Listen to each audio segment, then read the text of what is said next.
Absolutely. No, sounds Good. great. Yeah, and again, if people come in, we'll deal with that at the time. But no, thank you guys for joining today. So my name is Josh.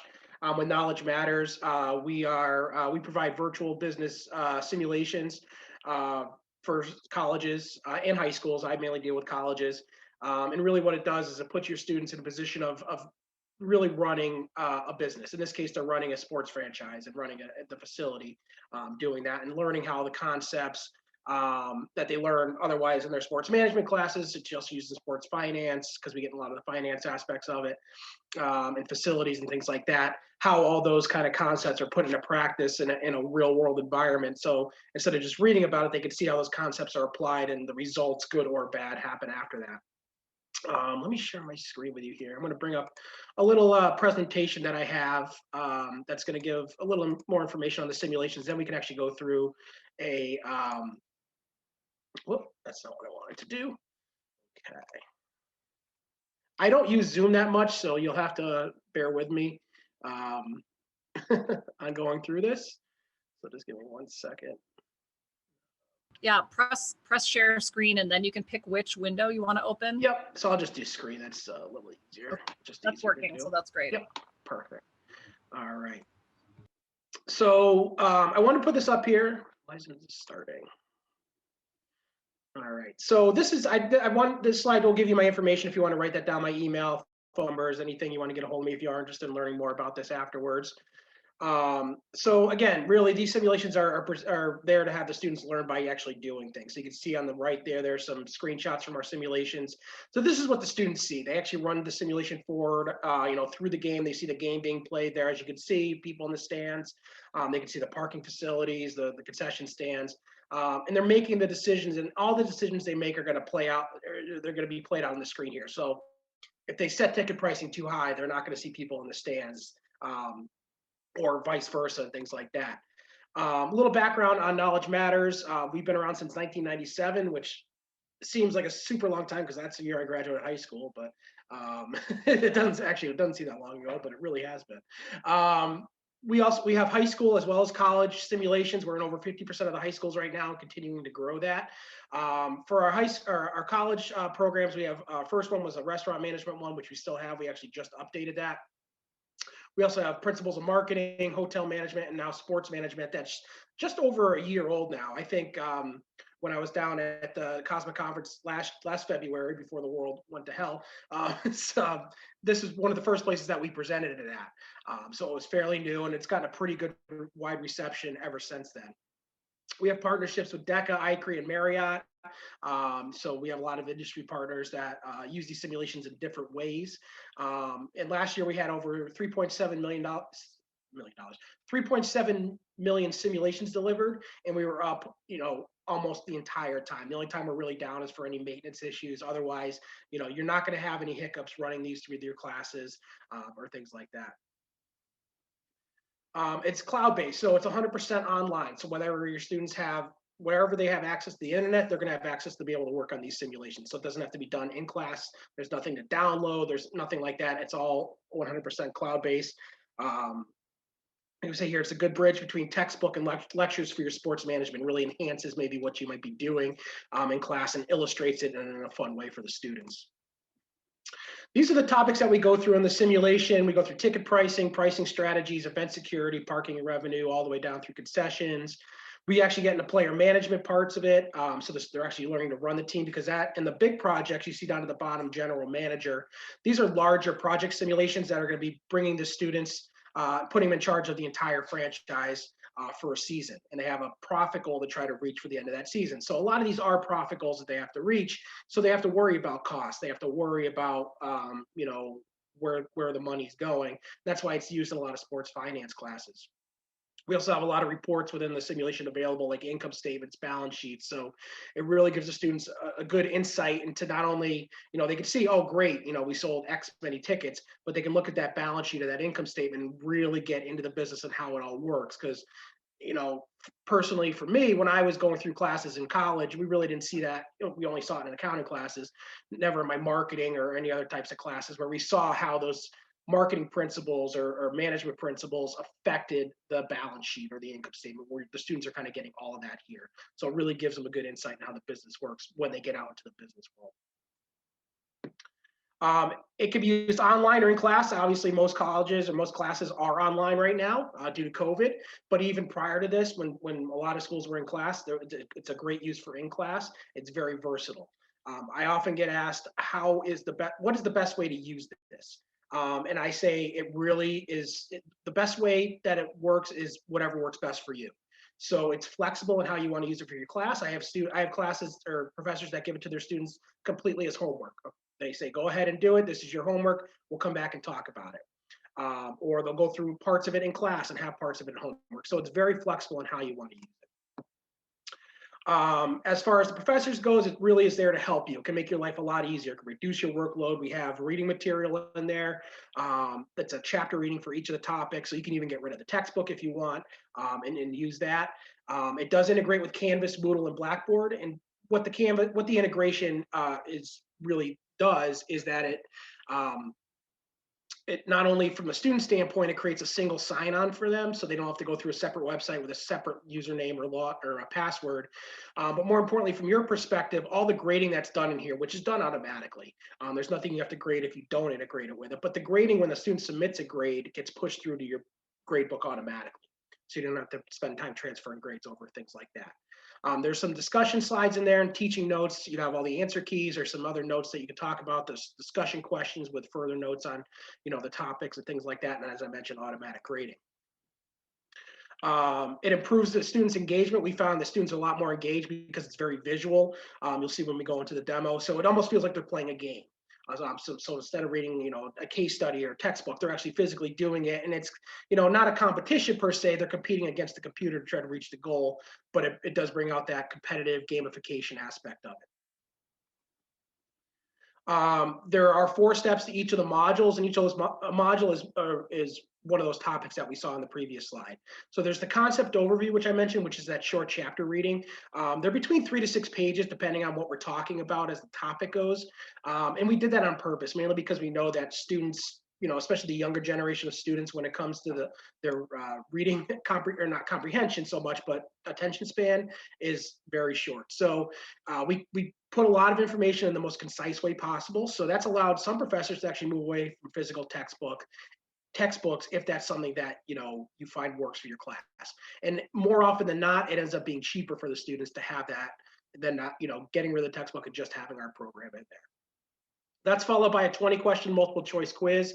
The quizzes are given to students in a random order, but the questions there are very critical thinking, situational type questions. So it's not just like, what's the definition of A? We present a scenario and they go through and try to figure out what the right answer might be. Sometimes they might have to calculate out some math problems, things like that, but it's really testing their knowledge of the concept.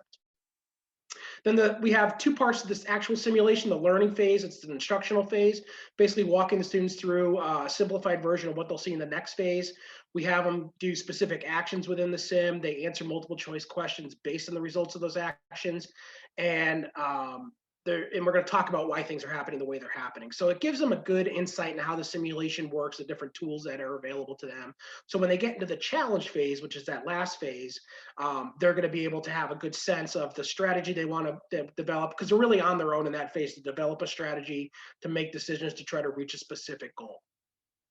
And the nice thing about the challenge phase too, as you'll find out when we get in here, is that you actually have some flexibility on making it either more difficult, less difficult for your class. So what I mean by that is that the goal that's in there. So say the goal is for ticket sales for one game for a total revenue of $450,000. As a default, that's a medium level of difficulty. So you have 2 levels above that are harder and 2 levels below that are easier. So if it's a little more advanced class, you can bump that up, and that number goes from 450,000 to 480,000. Or conversely, if you want to dial it down, it goes to 400,000 or 380,000. So depending on the level of class that you're at, you can have them do an easier version or a harder version. It's the same scenario. It just takes different decision levels to get to the lower goal versus the higher goal. These are just some of the things, and we have a lot of this on our website. Some feedback from the professors that we work with, as well as students. Just a few quotes here. These are some of the schools that do use this currently, use the sports simulations currently. You can see there's a lot of schools, actually a lot of these schools that they started using based on conversations we had last year at COSMA. Some schools have come on, through COVID and things like that. We were able to help a lot of schools out when everything switched overnight, it seems like, to online learning. So they came to us and we were able to help them out in the short term, and they've, had adopted in the fall and now the spring as well, and carried on through that. So as I mentioned before, if it's something you want to look at replacing a textbook with, it could provide savings to your students. And we get into the pricing here. So the pricing, the way it works is we do it on a per student basis, on a per semester basis. So the two options we have are with the reading material quiz and the Sims, and the other option is just the Sims only. So it does not include the reading material in the Sims. You can see here that the first option with the reading material included is $69.95 per student. The second option is $39.95 per student. So you can see what I mean by, making it a little more expensive, because we know that textbooks, the majority of the textbooks these days are very expensive. So $70 where you get the reading material and the quizzes. If you feel that it's up to the way you teach the class, that's definitely a way to go. But that does include all the modules that you saw there, as well as the 2 projects included. So this, again, is my information if you want to write that down, my email address, my phone number. I'd be happy to schedule a live demo with you, or if you want to get a demo account to play around with it, I'd be more than happy to do that. So any questions on any of that presentation, anything, comments, feedback? Hey, Josh, this is Sandy. I apologize, I came in late. I do have a question with this. Is this specific to just traditional sport management? Does it, because your example was the ticketing, but does it also cover like risk assessment, EAPs, and that type of stuff as far as case? So you have to excuse me. I'm just trying to get, there we go. So it really does, it doesn't get into that real deep in the weeds on a lot of topics. It really gives broad strokes on the kind of stuff that they would see in like an intro to sports marketing or an intro to sports management class. So it kind of gives them a broad look at the topic, and then we don't really get into where it would carry a class like that. Okay. So would you say this is more for an undergraduate level versus a graduate level then? Yeah, I would say the majority of the schools use this at an undergrad level. In some cases it's used in higher level, upper grad levels. I've seen it used in some graduate level classes because we have that difficulty setting, but again, it comes back to the flexibility of it, where you can really, use it in any way because of that difficulty setting. Okay, thank you. Sorry I was late. I'm going to have to do some looking into this because I think it'd be interesting for my undergrads especially. Absolutely.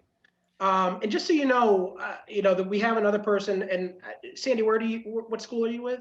I'm at Midwestern State University in Texas. Okay, so unfortunately for me, I won't be your point of contact for that. I can give you the name of a person who does handle that. I pretty much stop at the Missouri River. I have the right half of the country, and she has the left half of the country. But if you are interested, I can definitely put you in contact with her. After, if you want to email me, I can put up my email address again and pass along your information to her. Her name's Jody. She was going to try to be on today, but I think she had a conflict in her schedule. Okay, I appreciate it. Thank you so much, absolutely. Josh. Josh, I have a question. This is Janet. Yes. Okay, so I think I wrote it down correctly, but help me out here. So is it 12 hours of work? I missed that slide. Well, I saw the slide, but I didn't read it quick enough. Yeah, so no, there's 12 modules. So and you should be able to see it now. So this says VB College Sports Management. So this is what it looks like from your perspective as the instructors going through the website. So it's 12 modules. So we go through these 12 different topics. And each of those topics contain what I showed before with the concept overview, the quiz, the learning phase, and the challenge phase. And then the 2 projects. As far as timing goes, I'm going to click this preview course button here, and this is going to bring you into a screen that if the students were working through it, this is similar to what they would see. So you see we give estimated times on here. So some are closer to an hour and a half, some are closer to 2 hours. On average, it's about 1 to 2 hours to complete one of these modules. from a timing perspective. Some might do it quicker, some might do it shorter. A lot of the time comes in that challenge phase because the students actually have the ability to retry the challenge phase. So say if it's the goal is to try to get through 3 games and reach a specific profit goal, and they get through those 3 games and they're $20,000 short of the goal, they could submit the grade that they have, go back and start over again. It's the same scenario. They could just try different strategies to try to get closer to that goal. That could add to some of the time as well. And is this done during class time? Could they do it outside of class time and then come into class time to talk about it? Yes. Okay. Yes, on both accounts. Yep. Okay. Yeah, really, it's up to, however you think it might work best in your class is the best way to do it. I can tell you what other schools have done, and kind of give you suggestions, but it's really flexible and however you want to use it.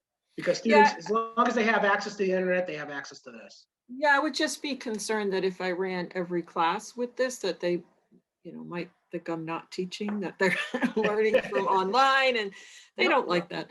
But I do think that this is a wonderful idea, and that I think that some of the stuff that you're showing them would really drive home some concepts that we try to teach them from a book, and they could actually do it hands-on.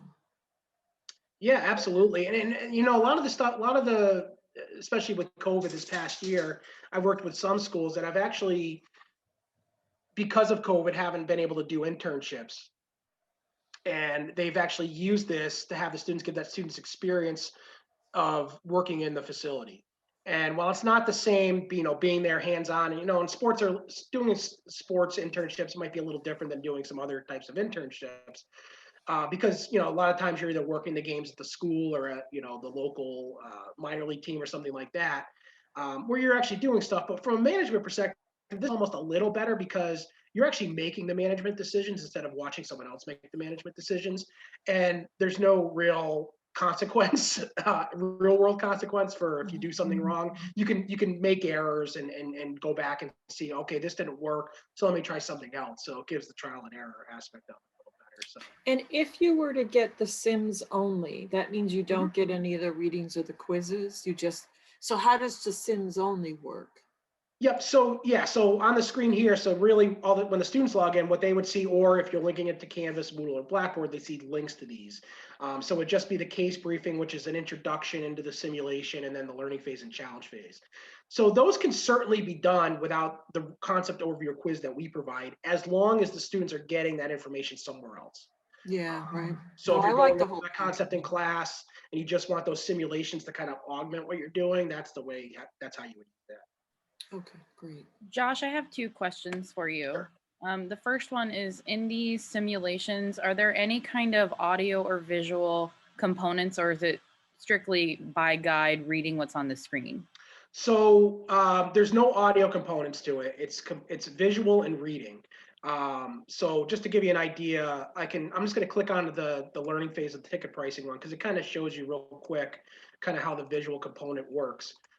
So this is what the learning phase would look like. Over here are the steps that the students will read through. This doesn't go into any, we're just talking about what we're doing, and we're really exploring.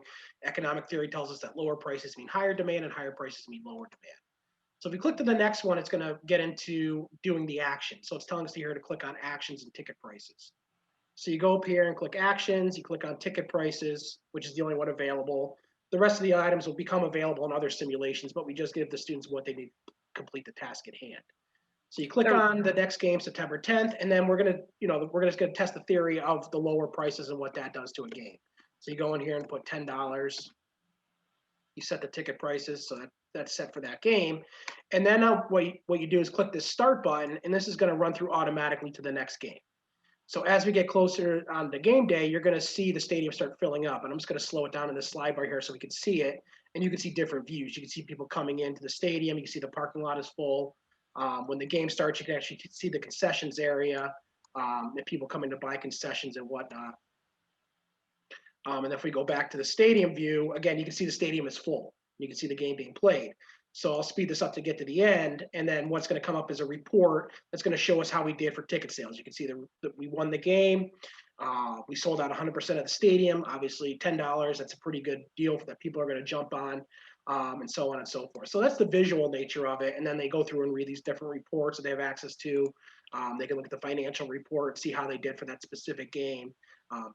We are operating at a loss. Obviously, we had, the ticket revenues were down because it was only $10. So that's where the students are going to use these to kind of adapt their strategies. I ask for accessibility reasons. And Yep. so, if we have a student who has a seeing ability, if there's not other components, they would not be able to complete the simulation based on what I see in front of me. So. Yeah, I mean, they could still do it. That does work through screen readers, and we do have different levels of accessibility. And I can, if it's something you want to pursue, I can pass along the information that we do have regarding accessibility. So if that's a concern, we could talk offline about that. But we did put in accommodations for that. Perfect. And then my second question is really, have any of the schools that are using it, Heather's on the call, you're using it for assessment purposes? So the way, as you were describing kind of what goes on, I think it would be really cool to do something like this at the beginning of our major to say, hey, you think you want to be a general manager kind of situation, and then see if they, through their coursework, by the time they're in the capstone course as a senior, see if they're changed. And I don't know if you have anybody doing that yet. So yeah, I mean, it's definitely used in kind of intro classes, if that's what you're talking about, intro to sports management, absolutely. And, I don't, from an assessment standpoint, they do it as part of the grade. I'm not sure if they kind of, weed out people or things like that, but, I don't know if professors, I don't get too deep after they start using it unless they have questions. I want to talk about it afterwards. But I can tell you that it's definitely used in intro type classes. The majority of it, actually, I would say, is used in those types of classes. I mean, because we are challenged. One of our learning outcomes is breadth of sport business knowledge, right? And so how do you measure that, and how do you measure that consistently across different sections and professors? And so something like this, I've used other simulations for business courses that use it for assessment reasons. And so that's why I was asking if you knew if anybody was doing that part, or they were just using it in class. Yeah. I see what you're saying. So I would say I don't really know of anyone using it like that. It's definitely more of a class on a class by class basis. But I could definitely see it being used in the way that you're talking about. I just have a quick question too. I know you mentioned it being used in intro classes, but I'm wondering if it could be used as a capstone class. Absolutely. And there are some schools that are using that in that fashion. Again, going back to the difficulty setting. So I just give you an idea of what that looks like. So I'll go to the challenge phase in this. I'll get out of the way, Zoom. Okay. So if we go to the challenge phase, so what you're doing here is if you go to, these steps are just kind of informational. So the goal in this game is to reach a profit for one game of $450,000. So what you're going to do is go through and try to set the ticket pricing to where you're going to drive the most revenue, and you get in the learning phase, you get into some tiered pricing. So you'll learn all that and how to do that. So you try to figure out the right way to do it. So if for a capstone, you maybe want to dial this up. So you have two levels that you can go higher on this. So if you go to the highest level, this number might go to $500,000 profit for a game. And then what you can do, as I mentioned, the students can retry it. So in this phase, they actually have, I think it's 6 or 8, I think it's 8 games. They just have to hit the profit in one game. So if they get to those end of those 8 games and their highest profit is, in this case, if it's $420,000, they can submit that grade and go back and try it again and see if they can try some different pricing strategies to get closer to that goal. Now, from a student standpoint, it's nice because if they do worse in that second or third try, they're not penalized for it. It's always going to be their highest grade that counts. However, you can limit the number of times. So for a capstone class specifically, maybe you want to dial it up to the high level of difficulty and then give them just 2 attempts at it, or 1 attempt. I can tell you the highest level at 1 attempt is super hard within these simulations. So you can play around with that for sure. And I think definitely make it accessible for students in that type of capstone environment. And furthermore, you could do the difficulty on a module by module basis. So you could start off easier and get more difficult as you go along. Yeah, I think this is awesome. I'm going to have to email you and talk some more about this. Thank you. Yeah, absolutely. I can help connect you all, or you can put Josh's email down. I can put it in the chat for you, or Josh, you can do that, or. Yeah, I see some emails coming into the chat, so, And I'll have that. That'll be saved, and this is recorded, and we can- okay, perfect. I don't want to rush. We just have a couple minutes because there are other sessions coming up. Yep, and I gotta get to the dentist pretty soon, so. I'm for the dentist. Okay. It's been a busy week, so. Oh, no. Yeah, so any other questions from anyone? Just to selfishly, any rubrics already done? Mm. What do you mean by that? A grading Like- rubric. Well, I mean, if like to answer Christina's question or to try to get at her assessment question, I could certainly put it out to at least the people that I know if they're using it and or have a rubric. Josh, I can handle that part. Okay. I'm You know just how to. thinking time management for me, I'd be great. If there's already rubrics made, why reinvent the wheel? Right, Well, right. Maybe are there metrics that the faculty that are running this can look at to see how long it takes students to do it, or? Absolutely, yeah. So if we go back here, there's a grade book that's associated within here. That's a good point, and I'll bring it up real quick. So if you go to this grade book here, and these are fictional students that I have in the system. So you just hit expand all, you can hover over and see details on time and how long it took them. And this compare to answer is actually good because you can actually see the student simulation next to one possible answer to get to the goal in the simulation. So that might help you there. But if you scroll over to the right here, whoop, that's not to the right, that was down. So you can see percent grade, time spent on the simulations. So we have all that information within here. So even if you are connecting to one of the LMSs that we integrate with, you still have access to all this information. That would help, probably. I have to scoot off, but I want to say thank you so much, Josh. I really appreciate this. You're welcome. Yeah, and feel free to reach out to me. What school are you with, Janet? University of St. Joseph in Connecticut. Oh, I lived right down 3 streets down from St. Joseph. So Wow. Okay. when I Awesome. lived in West, I'm in Massachusetts now, but yeah, I lived in West Hartford for years. Awesome. I'm from Massachusetts originally, so now I'm in Okay. Connecticut. So Yes. opposite. All right. Thanks so much. You're welcome. Yes, Josh, thank you very much. It was very interesting. Absolutely. All right. You guys enjoy the rest of the conference. And again, feel free to reach out with any questions you have. Christina, I saw your email. So I'll just shoot you an email with my email and maybe we can find a time to go through a little more in-depth demo.